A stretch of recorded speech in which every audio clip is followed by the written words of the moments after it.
There's so much going on with this all the time. It's hard to know what the reality on the ground is. What is your sense about where we are with this war? I think clearly President Trump wants to get out of the war. It's certainly been very bad for him in every respect, including politically. The midterms are rapidly approaching. This is a huge albatross around his neck, as are the secondary economic damage that has been done to the American economy, the global economy, the American people. The problem is that the pro-Israel lobby in the United States is extremely powerful, and they don't want an end to this war. They have two very different interests, the United States and Israel does with respect to Iran. What Israel wants with Iran is the obliteration of any countervailing force to their dominance of the region. Iran is the only formidable party or country in that region that can provide any kind of deterrence or limitation to Israeli hegemony in the Middle East, and they want that country destroyed, and they want the United States to do it. I think Trump thought he was going to facilitate a quick regime change of that country. That obviously didn't work. The Strait of Hormuz is closed. They're not getting that enriched uranium out. There's none of the war aims that have been fulfilled that were stated at the beginning, and he thought it was going to be done a lot more quickly.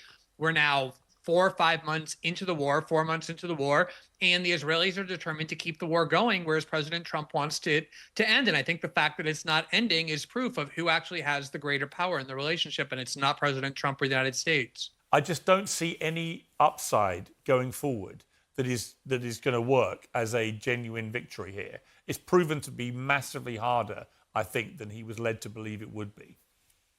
Oh, absolutely. And I mean, I think one of the biggest blocks is that everybody kind of needs a victory narrative. And there's a long way away to get to everybody having a narrative they can come away with without feeling like a loser. But we also have to talk about the elephant in the room, which is the Israelis, because the Israelis and the Americans actually have different goals here. Trump wants out of this. He's kind of done. The Iranians want this over.